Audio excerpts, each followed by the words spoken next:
Hey everyone, welcome to today's Explainer. We're diving straight into something absolutely crucial. We're on a mission to put together an empowering, step-by-step digital first aid playbook. Look, we all spend a massive chunk of our lives online, right? And just like you need a real-world first aid kit for a scraped knee, you need a digital one for bumps, bruises, and outright attacks on the internet. So today, we're taking cyberbullying out of the shadows and giving you the exact tools you need to protect yourself. Here's the game plan for today. First, we'll cover what cyberbullying actually is. Then, we'll get inside the bully's mind. After that, we'll walk through the Safe Response Playbook, talk about helping others under attack, and finally, we'll break down exactly how and where to report it. All right, let's kick things off with part 1. What is cyberbullying? So, before we can fix a problem, we really need to know what we're looking at. Basically, cyberbullying is when someone uses digital tools, your texts, social media, or even the chat in your favorite video games, to repeatedly hurt, threaten, or embarrass someone else. It's literally weaponizing the spaces we use to hang out and connect. Now, I want to be super clear here, because there's a huge difference we need to establish. We aren't just talking about a single mean comment, or getting into an isolated argument in a comment section. Actually, scratch that. It's way more sinister. Cyberbullying is a repeated, targeted pattern of behavior that's systematically designed to build up fear and intimidation over time. So what does this actually look like in the wild? Well, these bad actors use a bunch of different tactics. They might send hurtful messages or embarrassing pictures directly to you. Or they might try to poison the well by spreading rumors in group chats where you can't even defend yourself. Some even go as far as creating entirely fake accounts just to impersonate someone and post destructive content. Seriously, the links they'll go to. And listen, we really need to stop calling this just internet drama. The impact is entirely real, and it hits the whole person. We're talking skyrocketing anxiety, chronic loss of sleep, wanting to avoid school altogether, and even dealing with deep feelings of hopelessness or self-harm. It just proves that what happens on a screen can totally devastate your real physical mind and body. Moving right along to part 2, inside the bully's mind. To really take away a bully's power and prove that none of this is the target's fault, we have to ask a pretty tough question. Why do people actually become cyberbullies? Like, what pushes someone to just sit behind a screen and repeatedly attack another human being? Well, psychoanalyzing this is pretty revealing. A lot of the time, bullies are just acting out of their own deep insecurities or dealing with massive problems at home. The internet gives them this false sense of power because they're anonymous. Researchers actually call it the Dr. Jekyll and Mr. Hyde effect. A perfectly normal person goes totally toxic just because they feel hidden.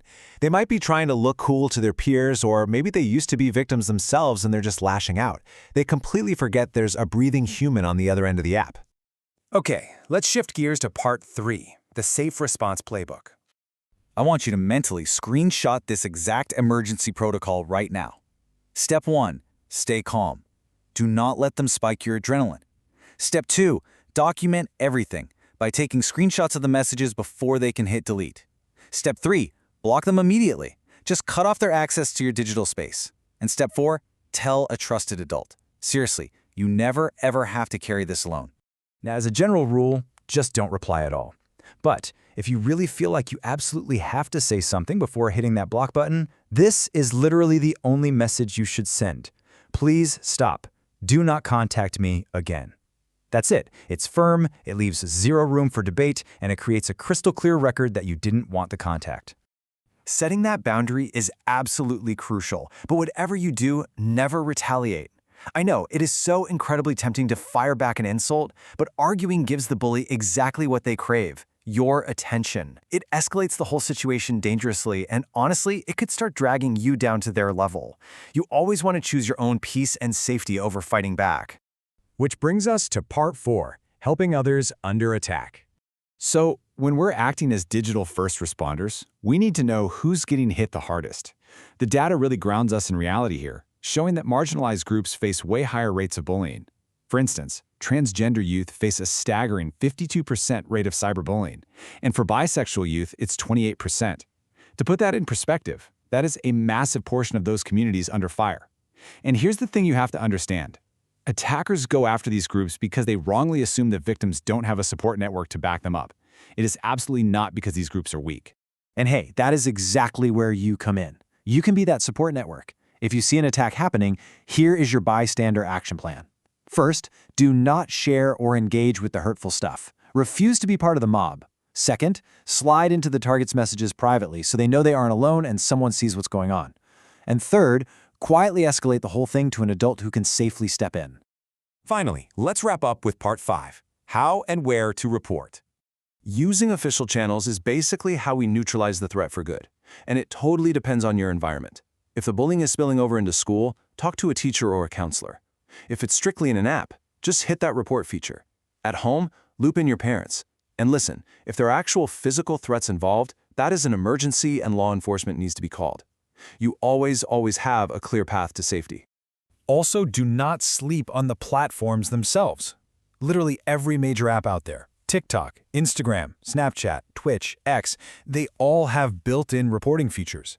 They employ entire teams whose literal job is to review content, delete malicious posts, and ban toxic accounts. Use those tools, guys. They are your built-in digital shields.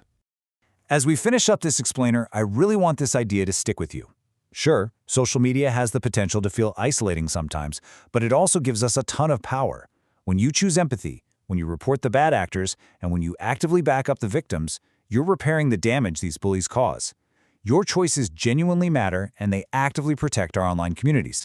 So I'm going to leave you with one final, empowering question to chew on. How will you use your power to shape the online world around you today? Because you aren't just a passive scroller anymore. You are a fully equipped first responder, and you've got what it takes to change the digital landscape for the better.